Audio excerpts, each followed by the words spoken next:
Let's welcome our panelists. We have Dr. Shivagami Gugan, Chief Technologist of Amazon Web Services.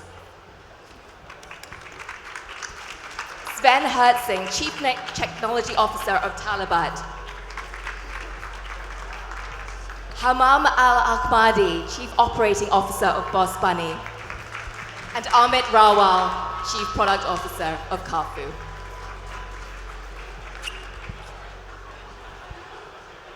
Alrighty. Hello, everybody. Welcome. First of all, thank you so much, Your Excellency, for the wonderful introduction, and welcome everybody to the Synergy of Mobile Apps, AI, and Human Connectivity, a new technological era panel. My name is Mina, and I'll be moderating this panel today. I'm the Director of Production and Multimedia at Entrepreneur Middle East, and I'm extremely excited to have all of you here today with me. Now, it's an absolute pleasure to welcome all of you to this launch of the second edition of the App Olympics. It's an absolutely fantastic global competition brought to you by the one and only Dubai Chambers of Digital Economy under the Create Apps in Dubai initiative. Now, this exciting event was announced by His Highness Sheikh Hamdan bin Mohammed bin Rashid Al Maktoum, and it's all about really bringing Dubai as a global leader in app innovation. Quite frankly, last year we had over 1,100 participants from 64 countries, and the event accumulated, and the grand finale was in the Museum of the Future, of course, accompanied by His Presence, His Highness Sheikh Hamdan. Now, in today's tech world, the combination of mobile apps, of AI, of human connectivity in general, it's driving a major shift in my opinion, and this blend not only improves the user experiences, but also I think changes the way that we interact, it changes the way that we learn, and at the end of the day, make our decisions daily. As apps become smarter and AI becomes more advanced, personalized and real-time solutions in areas such as healthcare, such as commerce, such as education, it's growing rapidly. Now, this evolution is creating a future where I think technology is going to really enhance the human abilities, making this world more connected, more efficient, and more innovative at the end of the day.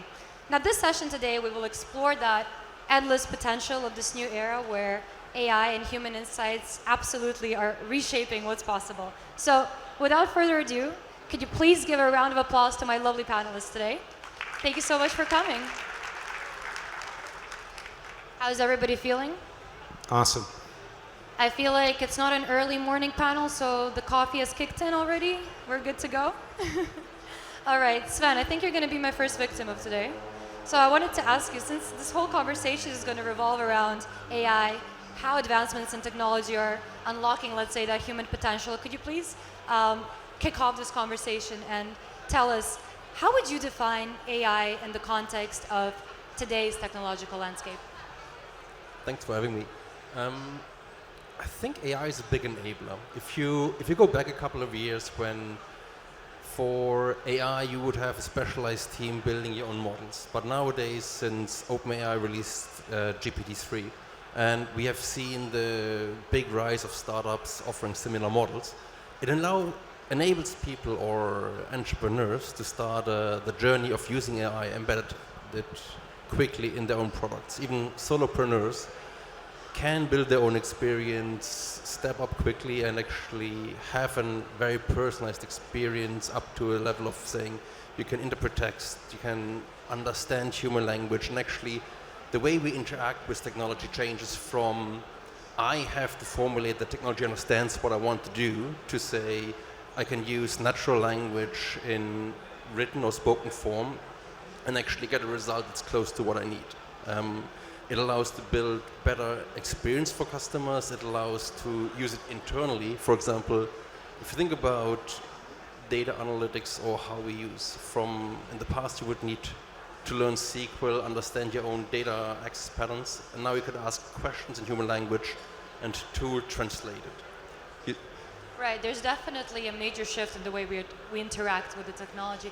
Now, how about you, Hammam? Could you share with me, how do you think technology is really shaping the future of creativity and innovation? I mean, coming from the gaming industry, I'm sure you're going to have a lot to tell about that topic. First of all, thank you for having me here. The AI topic in video games still a bit in early stages. It started to got serious 2 years ago, and a lot of studios are using them on a level of assisting to create characters or backgrounds. Coders also, they get some support from AI, but it's still very early stage for AI. And I think most companies, especially medium and small size companies, are in the level of discovering, testing AI with game development. And once you discover, I feel like the sky is the limit for the gaming industry. Definitely, definitely. I was talking to some developers last night about their opinion, how they see it, and it's really promising. It's really promising. Great, great stuff. Now, Dr. Shivagami, with such a strong background in digital transformation, I think your story is absolutely inspiring and your experiences have so much value for this conversation today. So if you could tell us, please, in your opinion, how is all of these new technologies, how are they shaping AWS at the moment? What can you offer now to your users that maybe you couldn't offer before? Okay. Firstly, thank you for having me today. Thank you. In terms of AI, I think this has existed for several decades, right? It's just that last year, the man-machine interface completely changed because, with ChatGPT, the B2C interactions really opened the eyes of billions of people, and hence, there's so much of interest, and I'm sure all of you know about it. So at AWS, if you are familiar with Alexa, or how the retail application itself works, or how their warehouses are operated, it's been always there. So we had robotics and we had AI and machine learning. But the good part now is everybody is feeling about how you can interact. So with natural language processing and the way the machines are able to comprehend and understand the context and even do a lot of things for you, write your email, for example. So these things have really had a great impact on our lives. This is something that will stay, and this is a kind of a tectonic shift. So it's not hype. And from AWS, we've actually recognized this, and hence our services are across the board, right? So we democratize AI. We give you a lot of models that you can experiment. It's not just AWS, Amazon models. You can actually try different models using the platform, and you can choose whatever is best for you. So that's fundamental. Apart from that, on the infrastructure side and even in building applications, we've given you platforms that are extremely, extremely user-friendly. There's a lot of ease of use that you do not need to really have an IT background. It's just if you are a business user, keeping in mind what you want to achieve, because the downside of AI and this hype curve is that everybody wants to ride it, but they really do not know what they want to achieve. So you need to be really, really business obsessed to understand what will make the biggest bang for the buck, and then you really decide what you want to do. So technology is not a limiting factor here. It's about your idea and what you want to innovate and how you want to take it forward. That was a beautiful motivational speech from Dr. Shivagami. Thank you for all your advice, and we're all, I think, looking forward to seeing all the new features that AWS will have to offer in the present and in the near future. Now, Amit, tell me, you've led global digital commerce initiatives powered by AI. Tell us how technology is really, shaping the future of creativity and innovation in CAFU. I think in general, the punchline is that AI is going to supercharge our creativity. But it's changing the definition of creativity, because creativity in the past would have been you are coming up with a great first draft of a design, for example. But that's no longer creativity. It's the ability to fine-tune that first draft using AI. That's what's really going to be creativity in the future. Now, in order to answer the question why that's changing or supercharging creativity in the future is you have to unpack AI. I think AI is a very broad term. I think what's significantly changed, as Shivagami mentioned, AI has been around for a while. Yeah. But predominantly, we've been using machine learning for many different use cases. Even at CAFU, when you order your fuel, it's powered by a machine learning algorithm that runs the routing and the scheduling process of it. But what's really changed when it comes to AI is generative AI. And that's for the first time in human history, a computer can understand, reason, and act like humans. And that's super powerful. And I think it's because it's powered by a massive computing engine, which no human or millions of humans can compete with. You have intelligence on tap like you've never had it before. Right. So I think that paradigm shift is changing both creativity and innovation. And the future it will be split into two. The ones who know how to use this superpower and the ones who kind of don't know how to talk to the computer and be the AI whisperer. So I think if you can become an AI whisperer, your ability to supercharge innovation and creativity will skyrocket. So I would just say, learn how to be an AI whisperer. You're on the right track then. Yes. Thank you, Amit. Now, Sven, since Amit was discussing, that change and that evolution, I wanted to ask you, how's that process evolved in your opinion? I mean, we went from conducting market research on human behavior, then identifying the gaps, then creating the apps that are going to, solve the issues and meet those needs. So now to implementing AI to further enhance and personalize these user experiences, what are the key lessons, in your opinion, that each of these stages brought? I mean, how do you see AI really shaping the next wave of these user-centric app developments? I think some stuff stays the same. For example, you shouldn't look into use AI for AI's sake. It's more around what problem want you solve. Is it something that's really distinctive as exists right now in the market, and then afterwards how it evolves. However, most products out there right now existed as built in a way it existed because we couldn't do it differently. So AI can enable newer things, newer interactions, make it a richer experience. And you will see that companies adopt, and in terms of market research that like people would like a certain thing. But then you would say, how much can you go with AI, or where's the limits of past technology versus new ones? Right. I like to use a game called What If, and then imagine what you would want in an ideal state, and then go backwards, say, where's the limit of technology? Where can AI help you to solve that? And then start working backwards from there. Right, right. And as I understood from all of your answers, AI is definitely a huge game changer across many different industries, right? With all the benefits, with all these challenges that it brings. So, Hammam, gaming platforms, they're quite complex beings. Challenges hit from left, right, and center, I suppose, from consumer preferences to cyber security threats. So tell me, what were some major barriers that maybe your developers face in integrating AI into their systems, and how did they overcome them? As I said before, a lot of developers are already using AI. I know a lot of artists using Midjourney, for example, to design. And as you said, some of the major concerns about AI is the data privacy or the battery consumption and the limited processing power and memory. However, I think we always think on the machine side. But I think for me, from what I have seen in the industry for 10 years, is the resistance of people to accept it. And mainly because all the time, what companies and a lot of institutions tell people is AI is going to replace you. AI is going to take over these jobs in 10 years. So many times when I talk to musicians, designers, developers, they will be like, oh, they are really resisting AI. There's a fear. Yeah. While actually technology is supposed to be helping us, assisting us. And I think the approach should be changing from AI is going to replace you to AI is going to help you, assist you, support you. And we just need to know the language to talk to them. An example, which is totally different from this industry, but 60 years ago, when first time electricity came to my country, my great-grandmother didn't like having electricity at home, and she said, oh, this is going to burn my kids, I don't want electricity. So my grandfather, her son, waited until she went outside to visit her friends, and he bought a fan in her room and a fridge. So she came back, and she found the cold water and a nice breeze, and she was like, oh, electricity is nice after all. This is how we should do. Show people the benefits of AI, not scaring them from AI.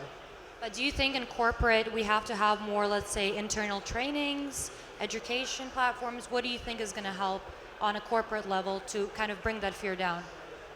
I would say before all that, we should change our approach in how we talk about AI. If you Google it now, the first thing will comes up Stephen Hawking saying the rise of the power of AI could be the best of the, or the worst thing happen to human race. It's all a bit kind of scaring. But if you really think about it, it's assisting us. Let's change this first, and all what you said will come after that easily. Inshallah, we're going to have that mindset change soon. Now, Dr. Shivagami, would you say AWS faces similar challenges? So, I mean, if you look at mobile apps, right, and integrating AI, so the primary reason is about hyper-personalization. I mean, everybody knows about it. You're interacting either B2B or B2C. It's really to make it very special and to give that experience, right? So this here, AI plays a very significant role because you're able to actually identify, maybe buying patterns or, give them this AR, VR experience. So this is significant when we are talking about integrating AI into touching people's lives. And I mean, AWS provides a number of technologies that helps you make this shift in a very, very seamless manner, highly secure, highly scalable, and integrating AI for a purpose, right? So it's integrating AI so that your end consumer really has, can have this experience. And there are a number of examples now, so it could be either your mobile app or even the apps on the car. It's going to increase your revenue potential, but it's also going to give a lot of ease to the customer. If, for example, he's going to get an offer when he's actually, traveling in his car, it's really about actually making people's lives better. So integrating, again, from a technology point of view, there are a number of ways to integrate. You want to really think about if you want to do it in near real time or you want to do it in batch, and there are lots of technologies that will allow you, because AI is finally about data crunching. It's about mixing data in motion with data at rest and giving you that special moment, that offer on the face for the customer. So, but technology is there. It's again what you want to do with the technology that really matters. Right. Thank you for that, Dr. Shivagami. Now, Sven, Amit, are there any other challenges that you would like to mention? Because personally, as a consumer, let's say, I always think, to what extent should I make a balance, between human intuition and then machine learning to make critical decisions, right? What would you say? Would you say this would be a potential challenge, in your opinion, that we always have to balance that human intuition and allow the machines to solve certain big critical issues for us? I think AI will not have intuition for a long time or while, or advanced reasoning is also not yet as advanced as we like to believe. But I think it gives you an easy way to research a lot of information and then use it into your own judgment. So I'm generation Google, I would say. Like, I grew up and then Google was a term for us. Nowadays, younger people just go directly to ChatGPT, and actually the way you interact, the way you ask questions gives you better, tailored information to the query you have. Right. And afterwards, with all the information, actually, it's still your own judgment you need to use. Right. Amit, would you trust, AI to make critical decisions for you? I think it depends on the decision. The way I think about using AI is really augmenting your own intelligence, at least for now, until we get to AGI, which means that if you want to use it as an assistant, a researcher, a coach, think of the persona that you need help with. Just like we go to humans for help, you use ChatGPT or AI for help. So, for example, if I have lots of ideas on something, I run it by with the ChatGPT app through voice, like I'm having a conversation with a colleague, and say, I have this idea for a startup, what do you think? Critique it for me, think through this with me. So I think you have to find a way to balance its intelligence and your own intelligence, right? So it's not an either or question, but I think over time, it's very natural that humans are going to continue to rely on the AI a lot more for becoming more intelligent. And it's no different than us reading books in the past, right? That's how we gathered intelligence. Now we just have the world's smartest person on tap. So my short answer is that don't be scared of it. Use it as a friend, colleague, and just supercharge your intelligence using that. Exactly, just befriend it. Right. Now, I have some statistics here from Google. According to Google's latest global app revenue statistics, they're worth at an estimate of $437.8 billion, and it is set to grow to $781.7 billion in 2029. So I wanted to ask you, I mean, with this potential of revenue comes massive opportunity, but also competition. That's why I would like to talk to you more about this year's biggest mobile app trends.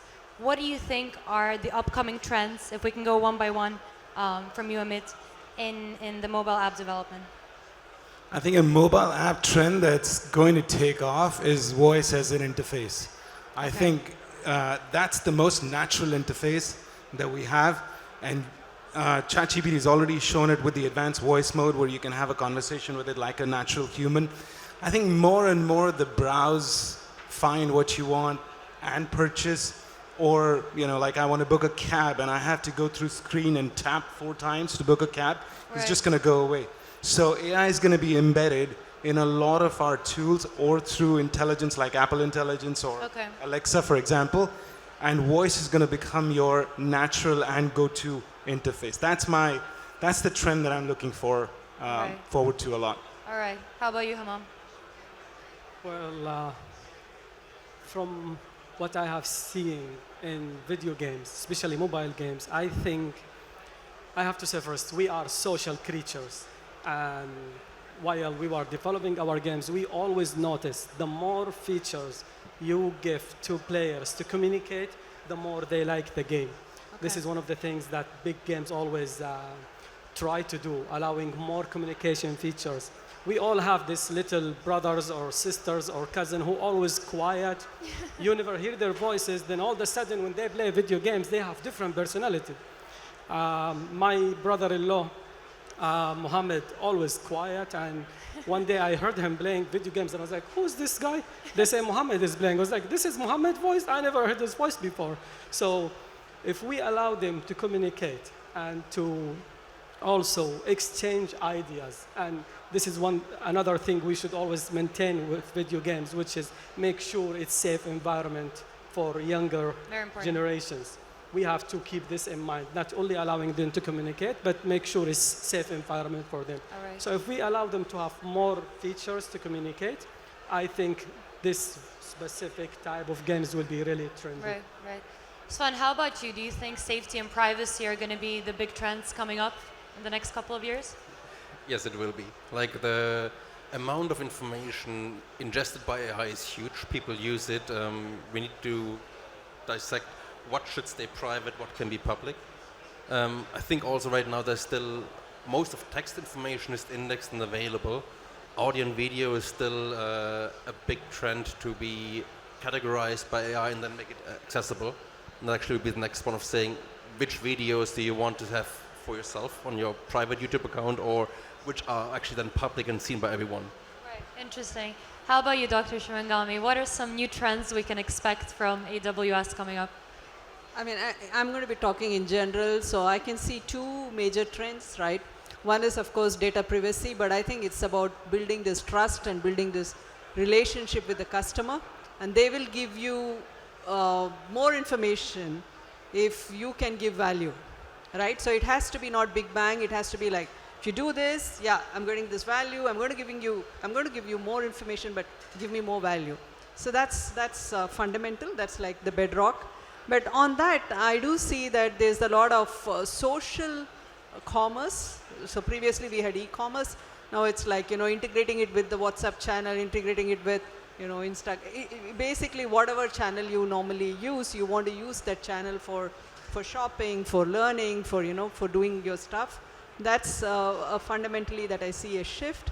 And I do also see visualization, because humans are very visual, right? They love visualization.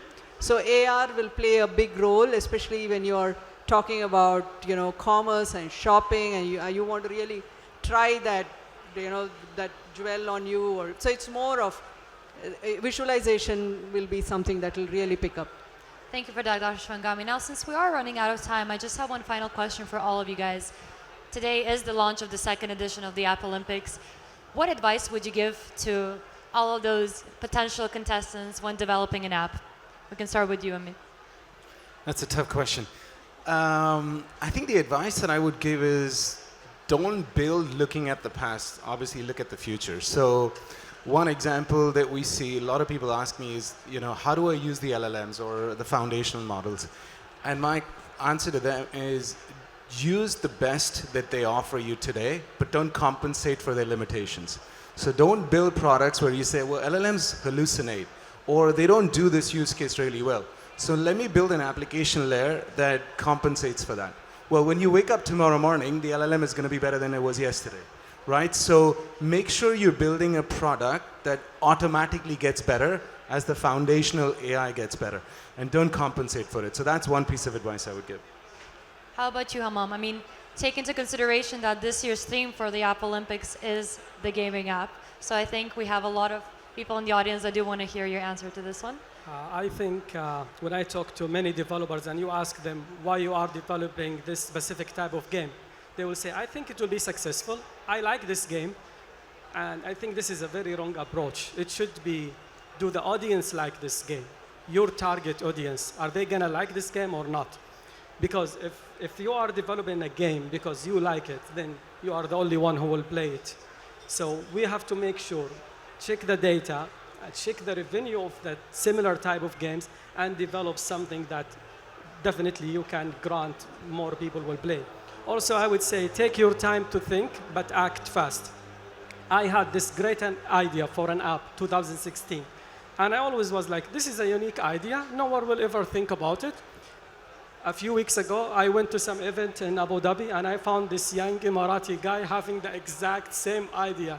And I looked at my wife, and I was like, oh my God, he just did the same. So just act fast. I was lazy, like next week, next month, just act fast, because someone else out there is having the same idea, and they will do it if you don't start to do it now. And do your market research. Unfortunately, we are running out of time, so if you have maybe 10 seconds each to say what's your biggest piece of advice? Whatever you do, push the limits. You will find limits in technology, but if you combine the different models you have out there, you can actually further than the individual limitations, and that allows you new things. Beautiful. How about you, Dr. Shivagami?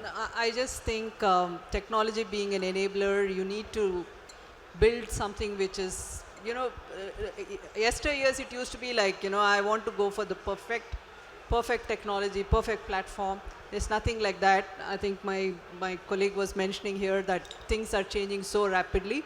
So we need to experiment. So we need to have this mindset of experimentation, focus more on the business value, less on, because technology is changing at a very rapid pace. Well, it was an absolute pleasure moderating this panel today. Can I please ask for a huge round of applause to our incredible panelists? Thank you for coming. And we wish you the best of luck in the future. Hope to see you again very soon. Thank you. Thank you, everyone.